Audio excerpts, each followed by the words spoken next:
So smart. So smart.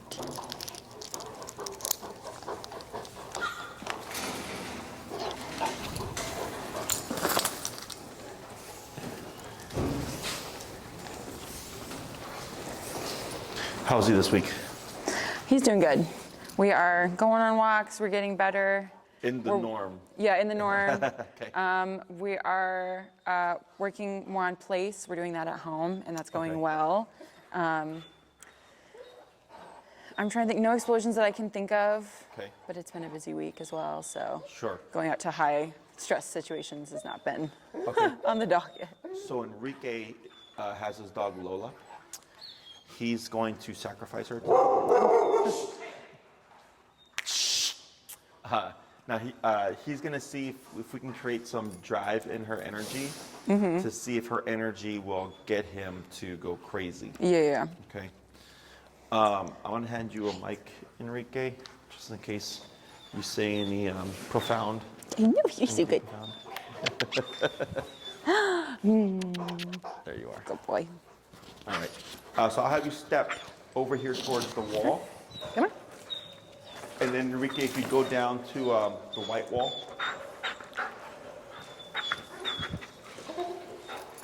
All right. So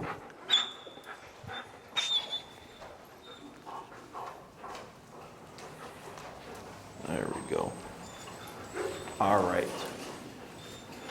That should be pretty long. That's a 30-foot line, right? Yes, it is pretty long. I think it's 30 feet. It's new. Okay. So here. Oh wait, this might be the handle.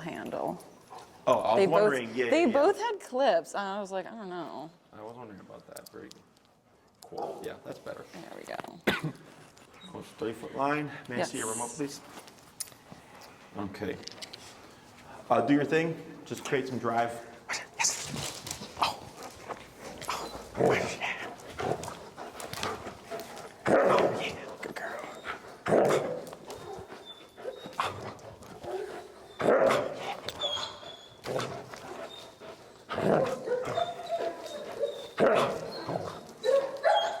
I'm not doing anything yet. Okay. Yeah, I'm not doing anything.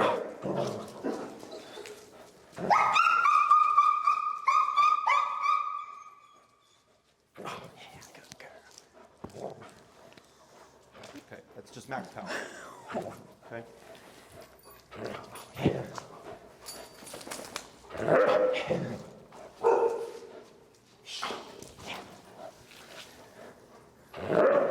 Go to step. Yep. Good.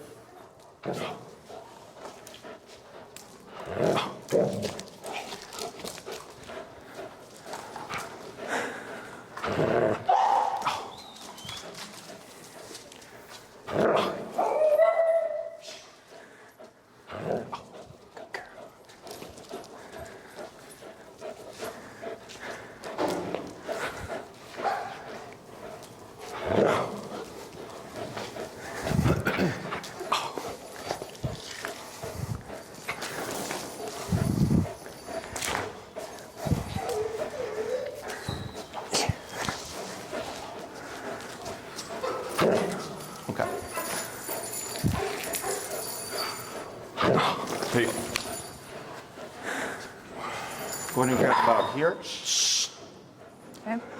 And go ahead and walk forward. And here, go ahead and shorten a little bit. A little bit more.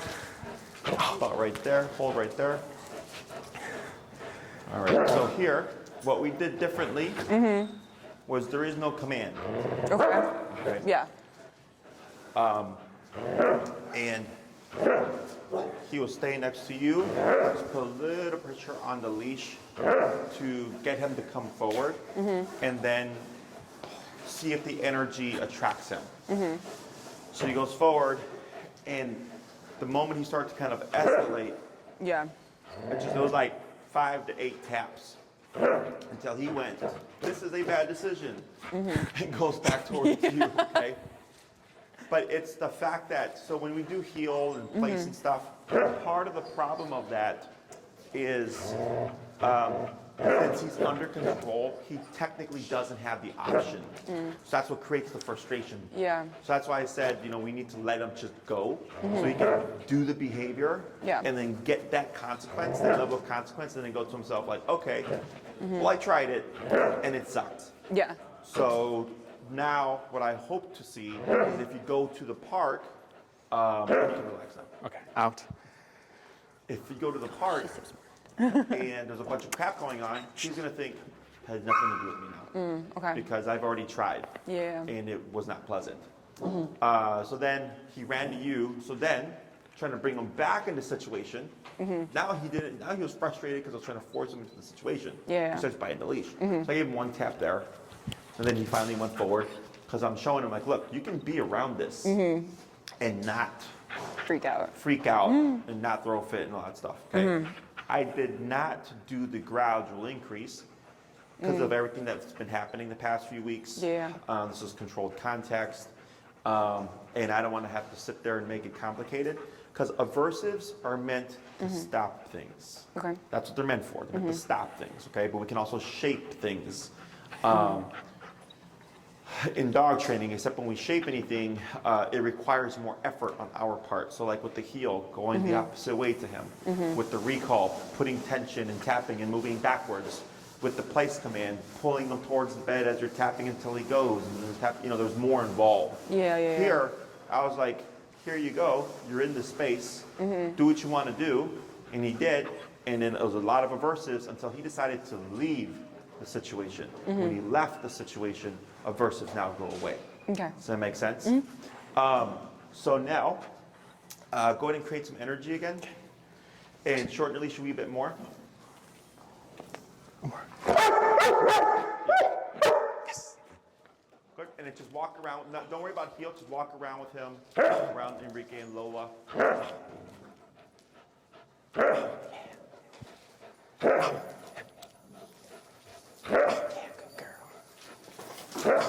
Try going to the center, Enrique, to give her more walking room. There you go.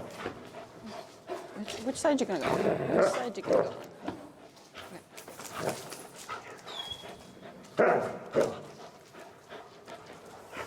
Good. You have to just circle around. I'm gonna go.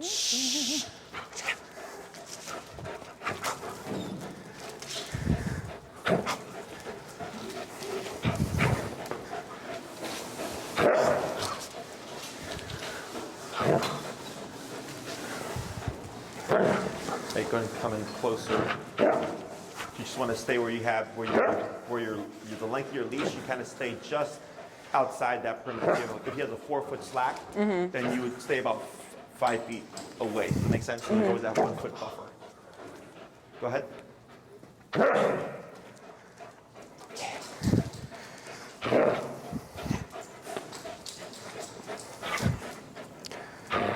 Good. Right.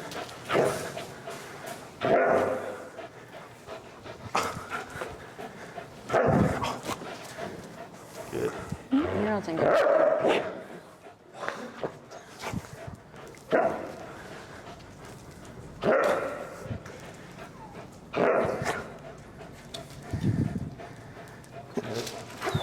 Tap.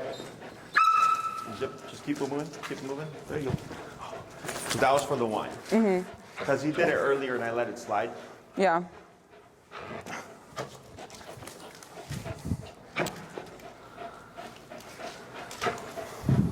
Good. Hold right there. Just come to a stop.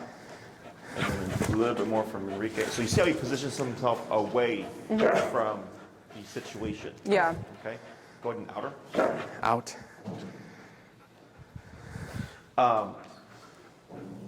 So here, the freedom to make that decision.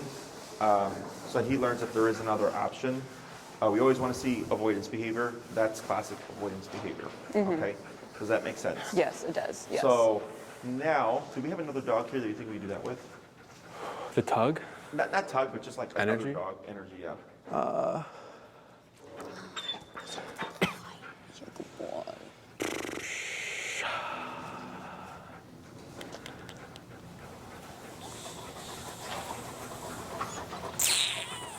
I don't think there's any. Moose? Who? Moose? She can get it amped up pretty quickly. Moose? Okay, let's bring Moose. Okay. That's a good boy.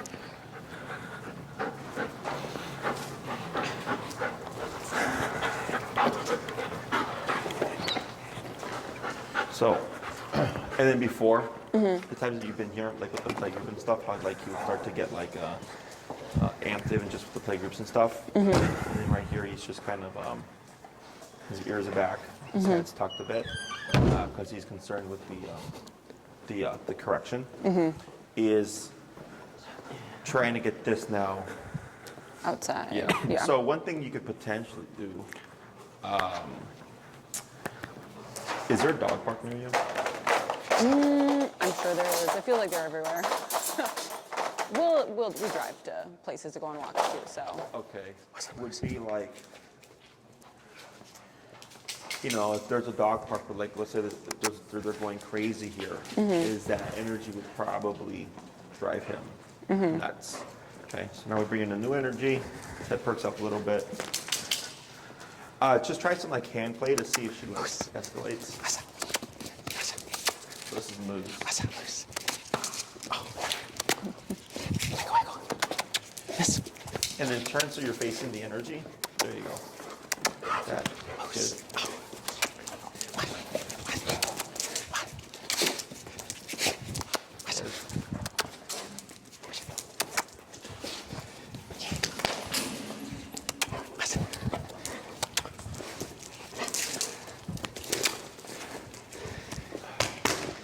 Let's try putting her on a 10-foot. So she has a little bit more space.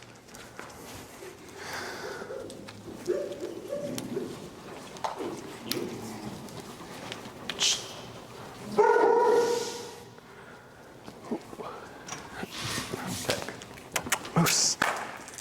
What? What?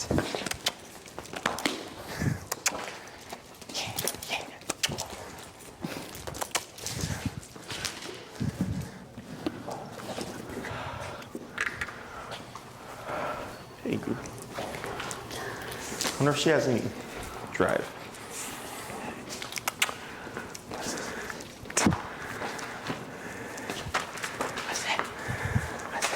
You're scared of it? You're scared of it?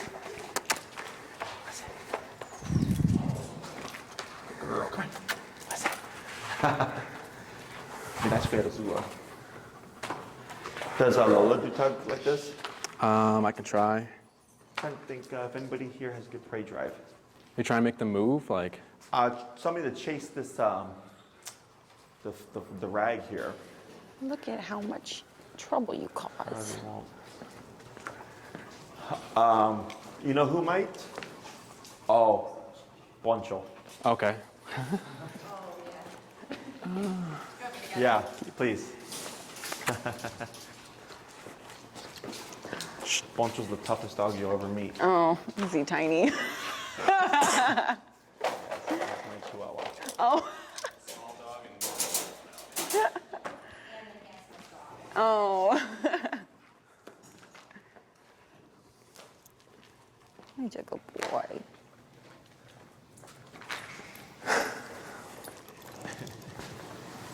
You still want this on him then? Yeah, we'll put the 10-footer on him. Lex might do it also, but he's more likely to. I can't remember if I played flirt pole with her. Does he have any play drive? I would say, but I don't know. He's very lazy too, so it might not be what other people consider prey drive. No, let's go and swap him. Oh, yeah. Oh, he doesn't have a collar. No. Need to get one. Yeah, that little blue one should fit him. Hopefully. Or the tight, yeah, that, probably one of those, yeah. I think.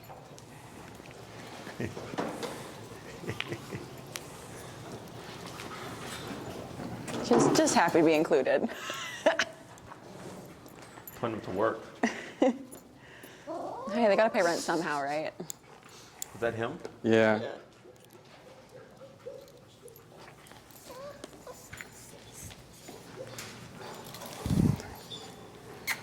Watch.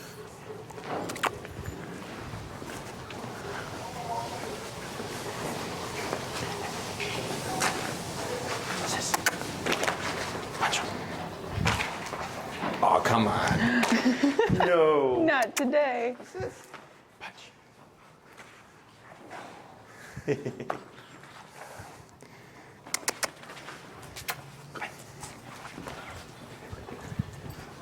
Do we have a tiny ball? You're just not gonna get worked up over anything now. Tiny ball. Because I know he has. I know we had a little ball. He's got like ball. He's got good ball drive. All the toys are over there. The only dogs I know with really good parade drive are dogs that are antisocial and also mostly aren't here.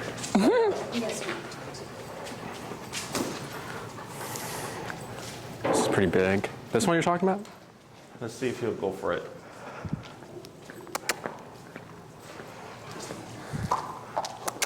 What's it?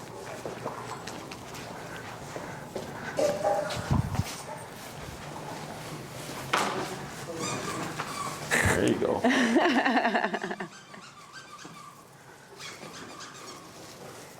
There we go.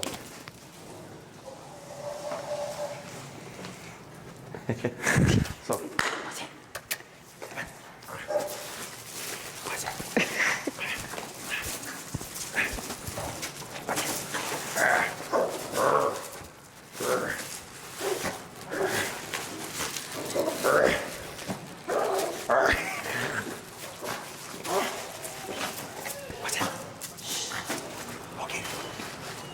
Okay, what's that?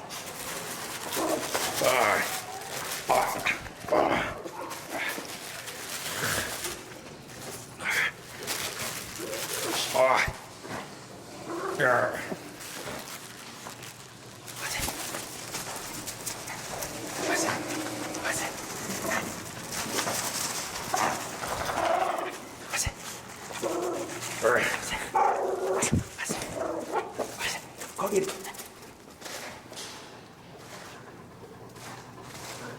What's that? Make it. Go get it. What's that? He's like, that dog's huge.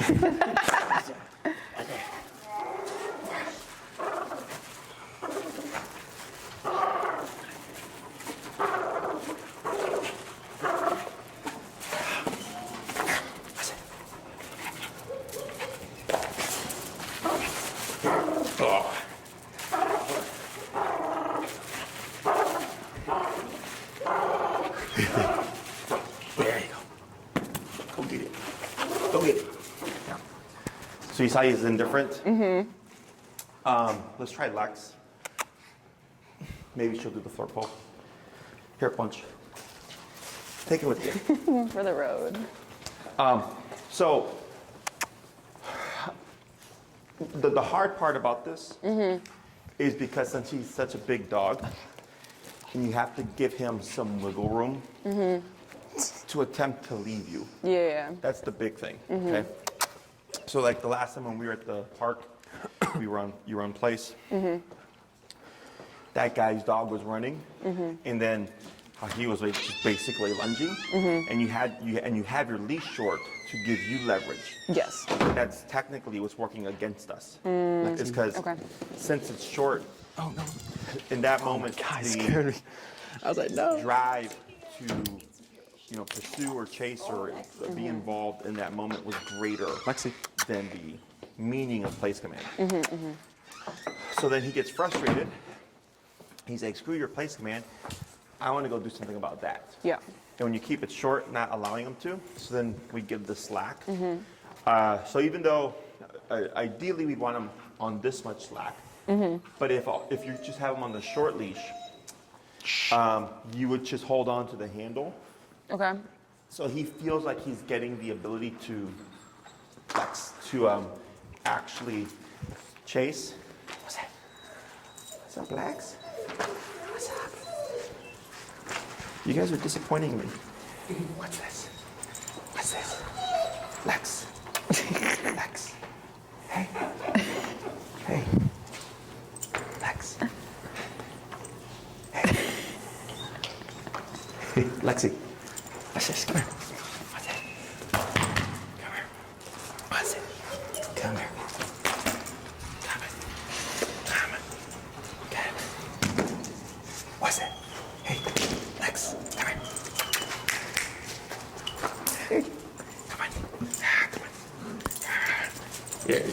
Yeah.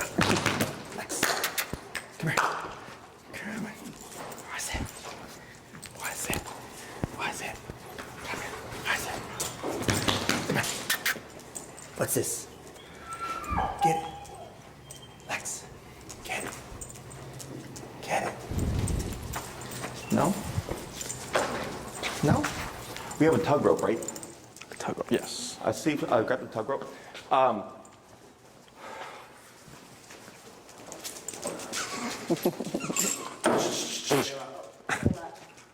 Place. Get the tug rope or? Yeah, let's try the tug rope.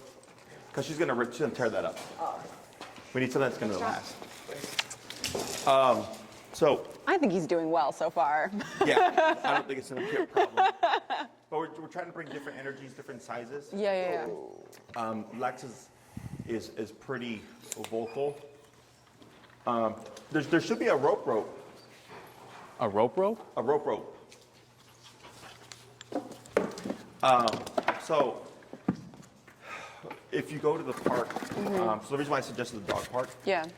was because the energy is confined, and you can come into it as opposed to the dog park or not the dog park, but the Oz park, when all the dogs are running around on their own, and you can only get so close, right, before you either catch the dog's attention, and now what's this dog barking at, and then running towards you, is you have the energy still outside, more realistic context, but the ability to expose them to it and correct them for it. Okay, so like standing outside the dog park, like enclosed area with him, just so he can see it but not be involved in it, or like be in the area? No, just on the outside. Okay, Yeah. I was like, sounds like a big step for us. So like one park, it's Fred Anderson. Could have sworn we had a rope. Huh? I can check the back. It's fine. You could just put her up. I could have sworn we had an actual tug rope. The one I was using with Lola? Oh yeah. Oh, okay. Was that yours? I thought we had one. No, I have my own. It looks the same, but you have two. Yeah. Fred Anderson Dog Park. It's in the South Loop. Okay. What's nice about that park is it's kind of like this but bigger, and there's an actual path that you can walk around the park. Okay. Like I've gone there with clients to see how their dog does with the reactivity, and for them, what we do is we'll walk around the park. Okay. And then we go into the park because like their dogs already did used to go to the dog park, but then like something happened. Okay. So then I told them most people show up to the dog park and just throw their dog in, right? Yeah. Not that you would do that, but I would never do that. but you know, if we have a dog that we're trying to ease into the dog park, we walk around it first a few laps to get the dog to sensitize or get the dog to go from here to here. So when we walk into the park, the dog goes from like a 1 to a 3 as opposed to from a 5 to an 8. Because that's what causes the problems is the stimulation upon stimulation just stacking. Okay. So by walking around Fred Anderson first allows you to expose him to get his energy down. Movement would be best here because with the sitting, like going back to the place command, so much frustration. Right. You want him to have the ability to try to attempt to go to the fence and stuff so that it can be corrected. He's like, all right, well, I can keep trying it, but obviously I just keep getting corrected. So it's no longer going to be an option for me. Okay. Okay? Lex. Lex. Hey, what's this? What's that? Oh, what's that? Oh, yeah, what's that? Oh, what's that? Oh, good girl.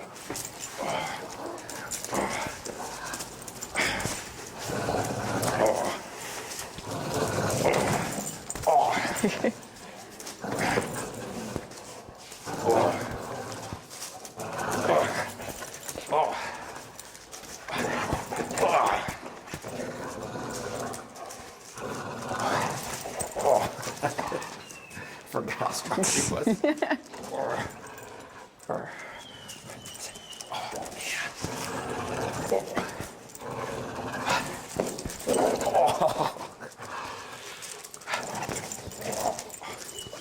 Yep. Good. How many taps was that?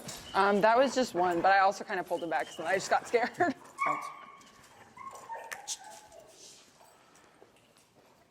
Yes, get it. Oh, good one, Lex.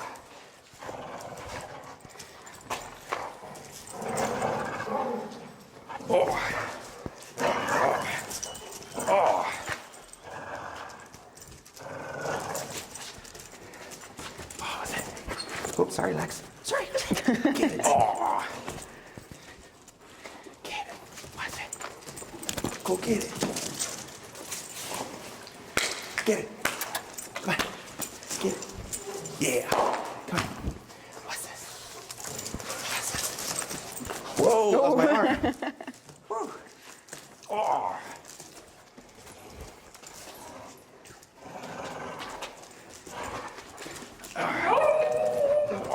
Teddy. Oh, there you go. That's a better bite, Lex. Oh.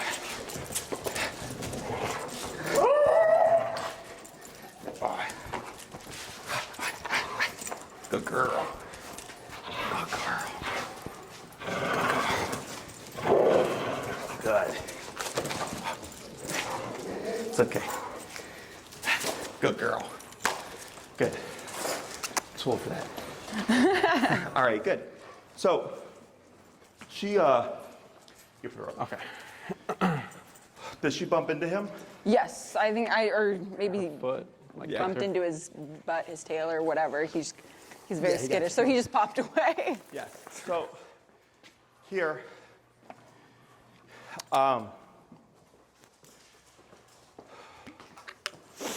He's breathing hard like he's working out. It was everyone but you, dude. yeah, him and me both. So, questions on that? No, it makes sense. Now it's just, Yes. Doing Outside. it outside. So, Fred Anderson Park, Okay. Horner Park, which is northwest of us. I'll take your mic now. Thanks.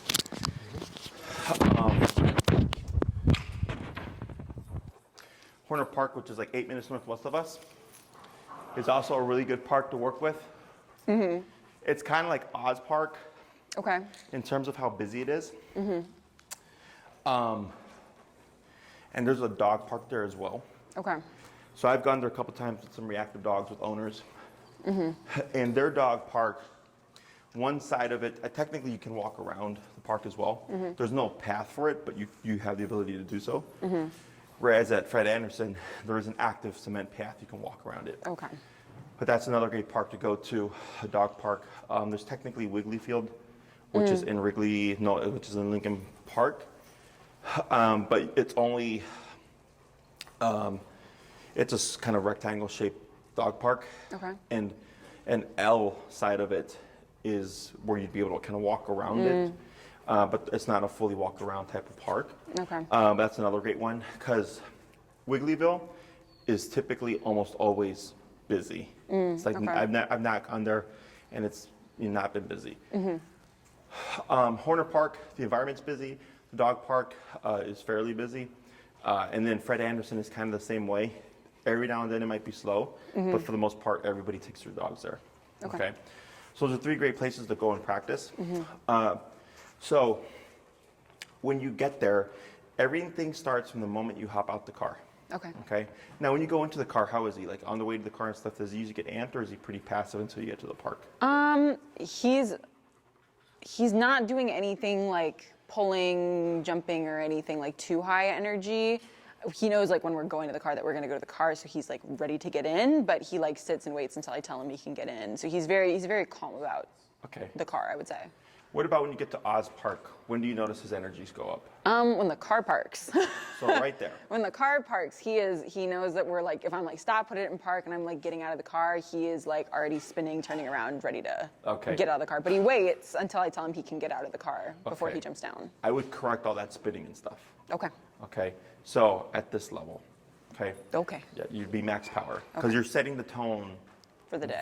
then. Okay, right there. So that's what I was asking on the way to the car. Okay. So, like, I had a client whose dog would flip out at the vet, and his dog loved to go for car rides. So what ended up happening was, his dog knew the back door was to the garage door to the car to a place, right? So he was getting amped, the back door, the garage door, getting in the car, getting out the car, walking to the vet, going in the vet.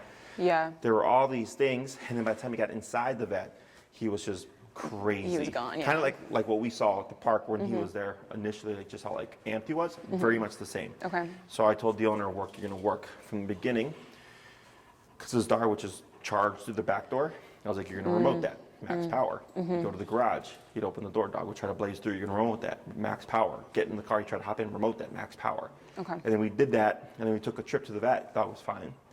But because every threshold, we were not allowing the dog to make decisions. Okay. So it kept him at in a 0 to 1 state. Okay. So if you notice anything like that from him, where it's like, oh yeah, when we go to the car, he does get a little bit amped. If you're recognizing it, even if it's a little bit, I Yeah. would still address him at that level. Okay. Because you're setting the tone that Yeah. early.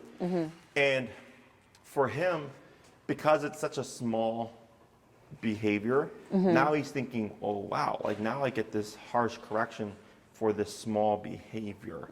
Okay, so then once you get to the park, it's already in his head that we're not getting this kind of spiraling Okay. behavior. Yeah. Does that make sense? Yeah, he's definitely more of like as soon as he gets out of the car, because he knows he has to wait until he gets out of the car until I tell him he can. But as soon as like his feet hit the pavement, I mean, he is like, where are we going? What's going on? Looking Right. everywhere, being kind of high energy. So like, let's say you park a car, he spins whatever, Yeah. you tap the collar, and then see what happens. And let's say he spins one more time and then stops, and then he does this. Now you're like, okay, I'm in his head. I'm in his head. Yeah. Now you go to open the back door. Let's say as you go to open it, he perks up, like he's gonna wanna come out, tap him there too. Okay. Okay? At 127. At 127, Okay. he backs off going, oh crap. So now what you're probably gonna see is when you try to bring him out the car, he's not gonna wanna come out the car. Kind of like here. Yeah. He didn't wanna come towards Lola, right? It's like, fuck that. Yes. So now he's going into the environment with apprehension. Okay. Okay. And then we see how does this impact his behavior. Okay. And then if you find yourself in a situation where it's like he's, he sees someone playing with their dog, whatever, and he amps, and you tap him at 127. If there's been a tap getting in the car, a tap in the car when we parked, and a tap before he came out, and you tap them there, it should be just a quick shutdown. Okay. If not, you can give the slack to the handle and then just anchor and then see if you give him the opportunity to just go or feel like he's gonna go and you remote him to back off the situation just like we did with Lola. So when I get dogs that are reactive towards dogs behind fences, Yeah. most clients will typically start with the turn away and tap to correct the dog for that. Yeah. Okay. But then they'll complain that the turn away isn't working. And they could be up max power and the dog's still doing it. So I tell them instead of turning away, is to allow the dog to charge the fence, but stop them at about a foot away. Okay. So now the dog's thinking they're doing it. The dog's like, yeah, I'm getting it. I'm actually charging the fence now. And the owner's just standing away and then at max power tapping until the dog backs off of the fence. And then I'll tell them, take a step. And when they take a step, typically that sets the dog off again. And then they go to charge the fence and it's 127, the dog backs off and I'll tell them take another step. And eventually the dog goes, I've already done this a couple of times. What happens if I don't charge the fence?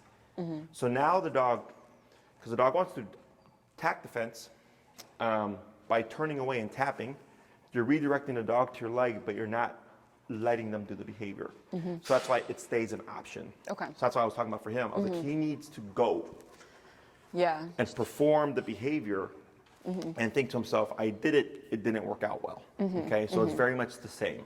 Okay? Okay, yeah. And then see how that impacts him. Okay? Questions on any of that? No, it all sounds like it makes a lot of sense. So let's go and pop him back to his short leash.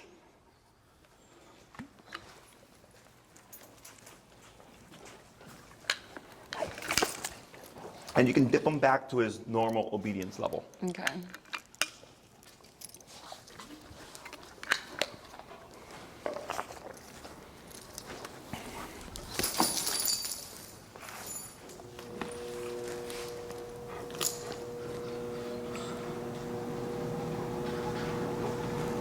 We've been slowly going lower on it because he's been more responsive. So I've been usually trying to start him at like 50 instead of like 70.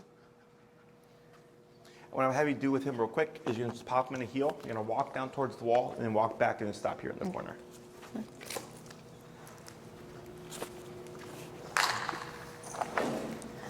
Are you ready? Heel.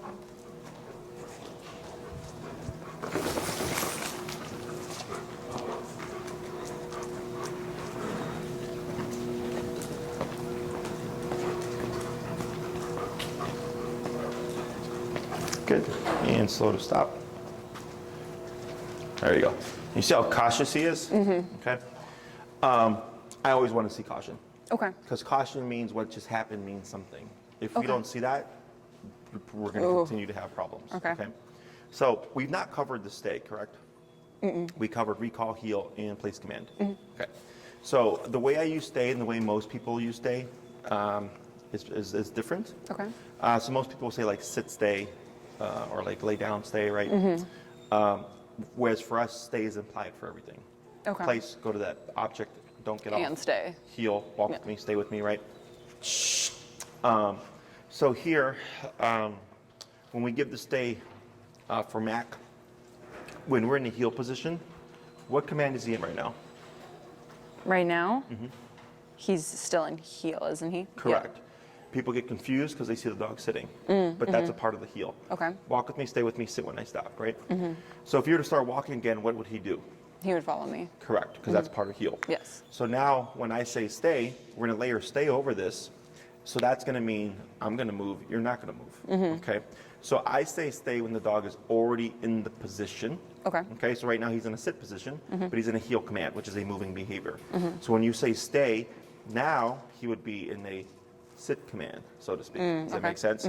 Same thing if, like, let's say Mack was laying on his dog bed. He chose to go there. He can choose to get off. And then you see him on his dog bed and you decide, you know what, Mack, I actually need you to stay put. Stay. Okay, because he was already doing it. So Yeah. now, at that point going forward, Mack would follow the place command rules. Okay? Because place means go to this object and then don't get off. But if he's already there and you say place, he's not going into And anything. he's like, what? Yes. So then, technically speaking, you'd have to remove him, place to send him. Okay. Okay. So instead, I say stay. So, and we can layer this command over the stay command over anything that we've taught with the e-collar. Okay. So we've not taught Mack to lay down. So if Mack were laying down, I would not say stay, because if he broke the position, you wouldn't be able to reinforce it. Okay. Does that make sense? Yeah. Now, we've not taught the formal sit, meaning we've not used the word quite yet. But he knows to auto sit with the heel. So he has a concept of up and tap means put my butt down. Does that make sense? So from your position, what you're going to do is with your left hand, you'd simply just go like this and wave. Don't worry about Mack seeing it. You're going to say stay. You're going to have your leash short, and you're going to step out with your right leg like this, and you're going to turn to face Mack. So it's one big step. Okay. And then you're going to step back, praise, heel, left leg. Okay? Okay. Now, if you say stay and step out, and Mack tries to follow because he's used to doing that, you're going to stop moving, pull up, tap to reposition him, then complete the movement, Okay. then back to his side, praise. If you're in front of Mack and he tries to get up, you're going to pull up and away from you and tap to reposition him. Okay. What we want to prevent is Mack from returning to you. So if you up and tap and he turns and he sits right next to you, he's thinking that's what he's supposed to do. So I don't care where he sits. I just want him to sit away from you. Okay. So that he doesn't think that that's what he was supposed to do, which was return. Okay. Okay. Because for the past few weeks, tap has meant come to my side. Yep. Or come to me until we've taught place command. Now it's go to that object. So from where you're standing, go into Q, stay, Okay. Stay. up, tap, tap. There you go. So go into reposition and try that again. And then when you step away, Stay. have your hand on the leash where you had it, real high up, like that. Okay, like that. Because if he gets up, when you pull up, you want to be able to catch him immediately. So I would even be shorter than that. And yes, in the beginning, you're going to be like this too, because you're trying to make up for that leverage there. And then you're going to go ahead and pivot back to his side. In a Q heel. Heel. And you're going to circle around, you're going to try that again.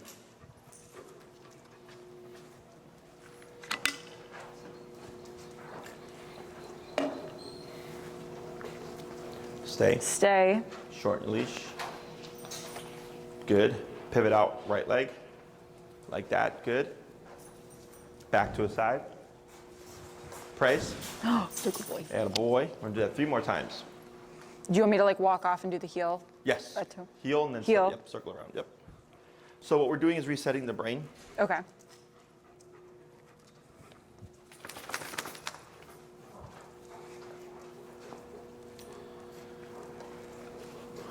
Heel. Stay. Stay.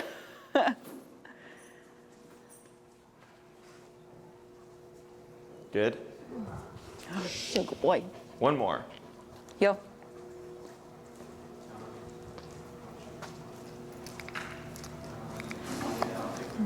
That's fine for now. Yep. Stay.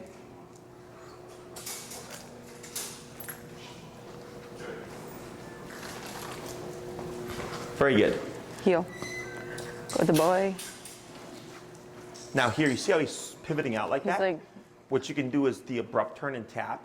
okay. Bring them back to your legs. We're gonna try that one more time. I'm gonna have you say heel, circle around. Okay. And then when you're gonna come to that stop, anticipate that he's gonna do that and be prepared to pivot, turn, and tap. Okay.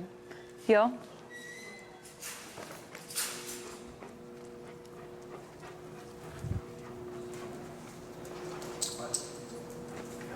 Okay, good. He didn't do it, but anytime you're gonna come to a stop for a stay, just try to be a step ahead, okay? Okay. So now, we're gonna do same concept, stay, step out, short leash, and you're gonna do a half circle around the front of Mack.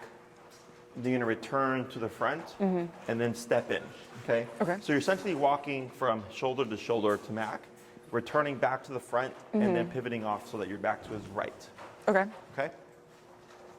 So go ahead and stay. Stay.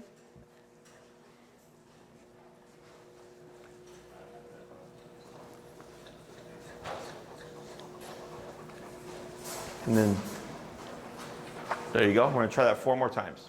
Heel. Turn, tap, good. Tap, good. Good turn. Yep. Light pull forward tap. There he goes. Good. Just pivot to face him. Yep. I mean, yeah, like that. Perfect. Stay. Good.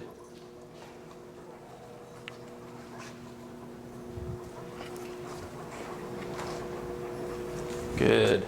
Heel. Good. 3 more. Good job.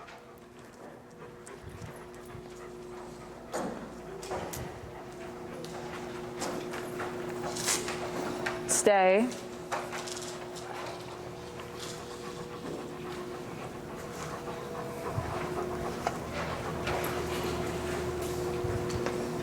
Heel. 2 more.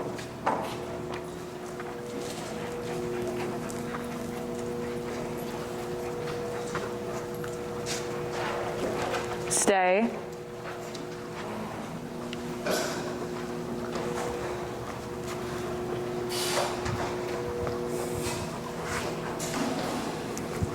Good. Heel. 1 more.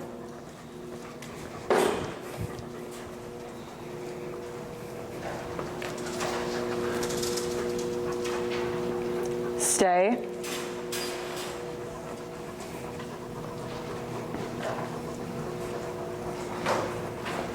Excellent. Okay. Heel. Yep. There he goes. Good. Good. And you see like how like different his behavior is right now? And part of him crossing over you is him overcompensating. Okay. Because when the dog's cut in front, they're trying to keep their eyes on you so that in case you pivot, they can catch it sooner. And so anytime he gets ahead of you, even if you're coming to the stop, the solution is always pivot, turn, tap. Okay.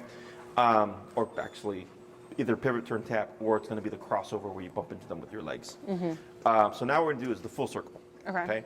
So you're going to say heel, walk, come to a stop, stay, step out, half circle first, then go into the full circle to the front, and then to the side. Okay. Okay. Now, when you reach behind the dog, that's where dogs tend to have issues because if they're trying to keep their eyes on you, when you're coming behind them and they're turning their head, it causes the body to get up. So when you go to walk behind Mack, just anticipate that he might get up then. Okay. So then up tap to reposition him, and you want to be able to complete one full circle before you reset and go back to a side. Okay. So like let's say you're coming behind him and you're 3/4 of the way done, and he gets up, we tap correct that, and you stay out still, and then try to complete one full circle before returning to a side. Okay. Okay. So we don't go to the next one until he's done one correct one. Okay. Okay. Heel. Heel.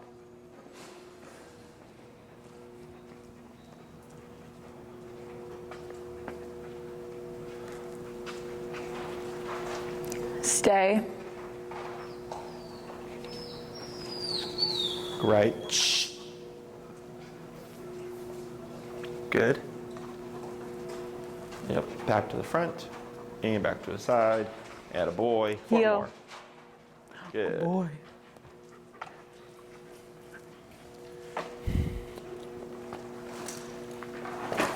Stay.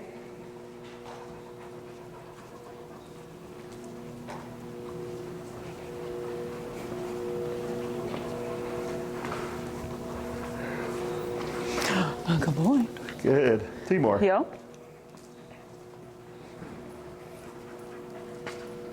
Turn tap. Heel.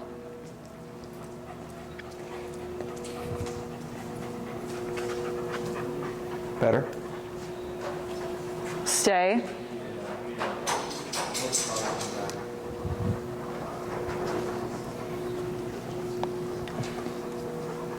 Right. He thought about it.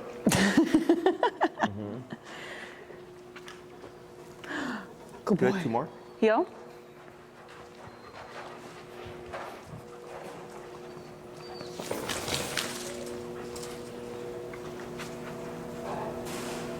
Right. Good. Stay.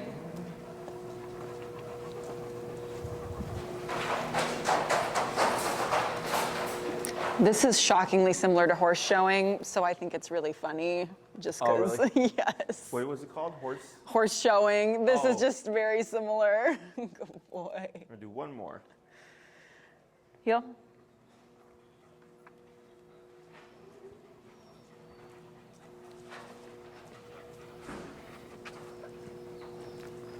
Stay.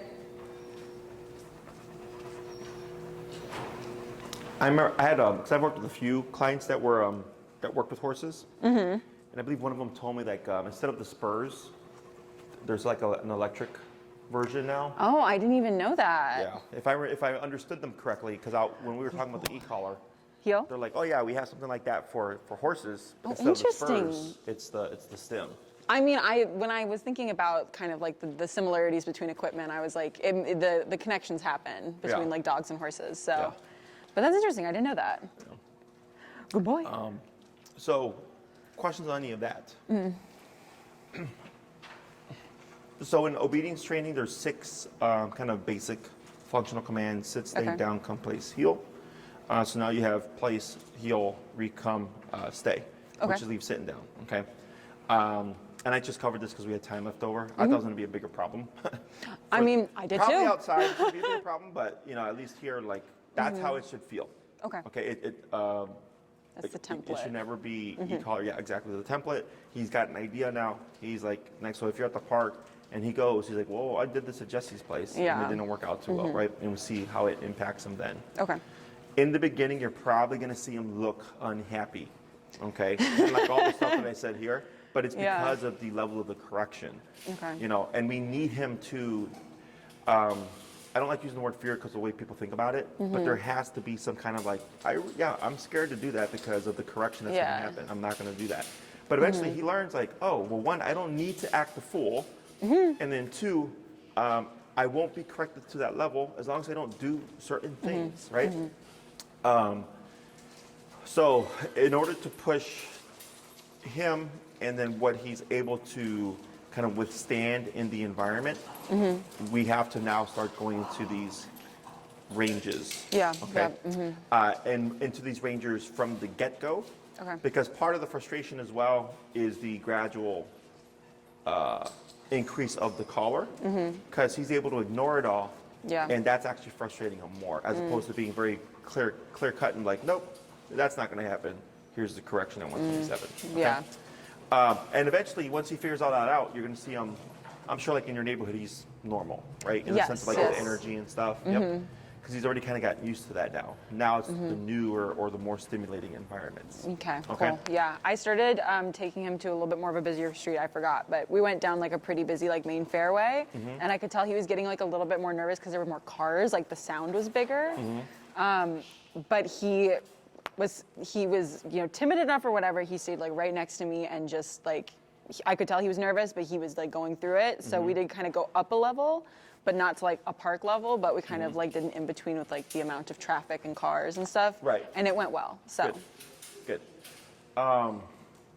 When it comes to practicing the stay, you don't have to do it like this. Okay. I just say whenever you go on your walks, like if you hit a red light, you can practice stay at the red light.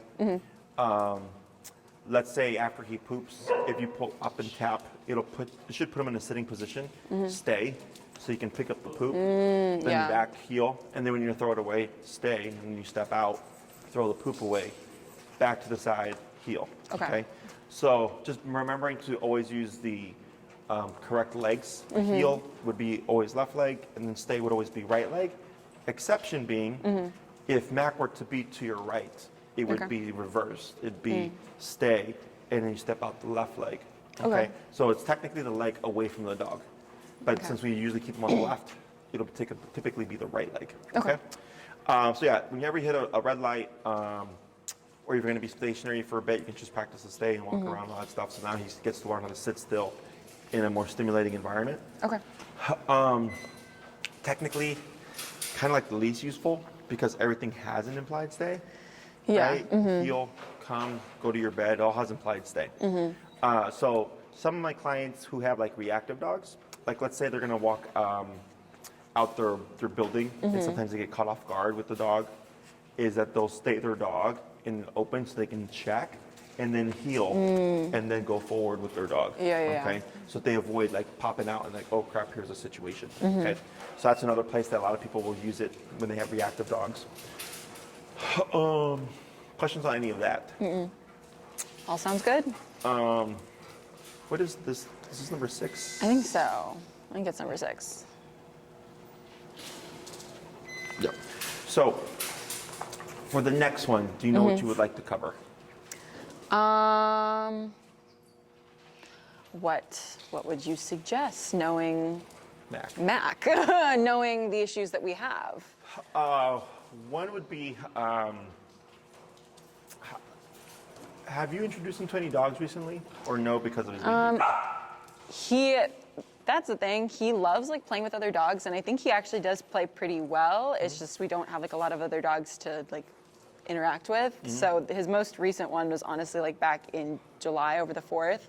My cousins had like their 20-pound mini golden doodle up, and they played together so nice because she got up on the top step and gave it to him, and then he like just left her alone. So he is very responsive dogs. He just doesn't have a chance to meet a lot of them because I'm nervous about it. Sure. So when it comes to introducing them to dogs, I can show you how to do so correctly. I would love that. I would not worry about random dogs, you know? Yeah, because like he doesn't You don't know. Yeah. So, and it's not just even Mack, it's the other dog as well. Like, I remember one time I was working with a client and we were at Grant Park in like the downtown South Loop area. And I was talking to my client and I saw like these 2 people approaching each other with their dogs and they're like, my dog's friendly. They're like, mine too. Can they say hi? And they did, and they got in the dog fight. And everybody was freaked out. They're like, oh my God, like that's never happened before. Like, oh my God, right? Who could have predicted? You know?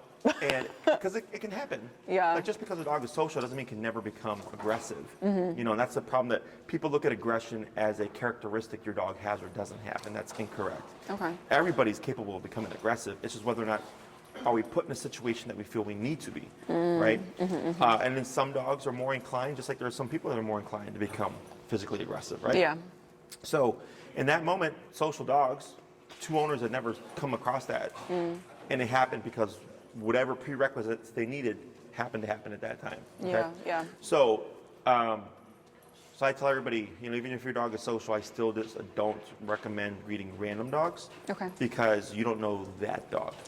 Yeah, It actually yeah. happened to one of my clients here. The dog, that's him right there, the white one laying down right there. She was at the park and some lady brought her dog up. She's like, oh yeah. She's like, can they say hi? And the lady was like, okay. And then the lady's dog was reactive and flew up after her dog and almost like attacked her dog. And then she was like, whoa. So she recalled her dog because he's trained. Good. And then Good. later on, because she told me about it, she's like, hey, I gave your number to a lady. And she's like, and she told me the situation. She's like, who does that? And I'm like, that's why I don't do random breedings. Yeah. And the lady had just adopted the dog and they had noticed some things and they were unsure about the dog. But it's kind of like, why would you just I would have been like, well, we just got the dog. We've had a couple of issues, but no, she was like, okay. And the dog went after my client's dog. Oh So my then you get God. stuff like that too. Okay. Yeah. So with the exercise that I would show you, any friend dogs, any new dogs, by introducing them correctly, it can also just help him. Because if it's like he meets a dog and it's always I meet a dog and I'm like on this 10 versus I meet dogs and I'm at a 3 to 4, it's different. Yeah. Because he's not seeing a dog going, yeah. It's like maybe I might say hi, maybe I may not. Okay. Yeah, because like our neighbors have, it's like a big dog type mix thing, but they always look at each other and we're always like, oh, we'll get them together to play. Sometimes they're always like, let's have them over, and I'm like, yeah. But I would love to, but I just don't know how to facilitate that. So Correct. I would love that to be able to know So when you book for the next one, that. Okay. it can either be, we can do it, so there's 2 approaches to it. I have an inside approach and an outside approach. When we do it outside, preferably, which is the best approach, is we always go for a walk with the dogs first. Okay. Remember, getting over that overstimulation, so like the dog park thing, so we could walk around, calm the dog down first. Same thing, if we bring a dog up and he's like, hey, there's a dog here, and we go for the introduction then, that's where things are more likely to go south. Okay, yeah. So then we walk in, there's like a whole structure to it when we introduce him, so he's able to coexist, and then we get rid of that kind of initial overstimulation. So when we do move into the, okay, now you guys can socialize and intermingle, he's here and not up here, okay? But if you would let Maria know, Okay. and then this way, if I need to bring a dog or have to have somebody bring a dog for the session, we have one. Okay, So lovely. just let her know that we're going to need a dog, because Okay. I forgot this weekend. And I showed up to a client that needed me to bring my dog, and I forgot. Oh, okay. So I was like, sorry. But yeah, we can definitely do that. Okay, cool. Because all the obedience stuff, you have the essentials, so to speak. You have I the feel heel, very equipped. Yes. Yes. Heel, recall, and don't move are the 3 things that help you do a ton of stuff with your dog. So the next one, it'll be more behavioral, kind of like today, and then we can also see how he does at the park with what we've covered this class. Yeah. And then it'd be 7, which leaves 8 and 9, and then we'll see how, if behaviorally, it's like, hey man, ever since that one lesson, he's been great, then we just keep pushing more obedience. Okay. We just push for a higher level of control. Cool. Otherwise, if it's still something that's like, could be improved on, then we'll just focus on that stuff. Lovely. Okay. Awesome. Sweet. All right, I'll give you this. Thank you. Thank you.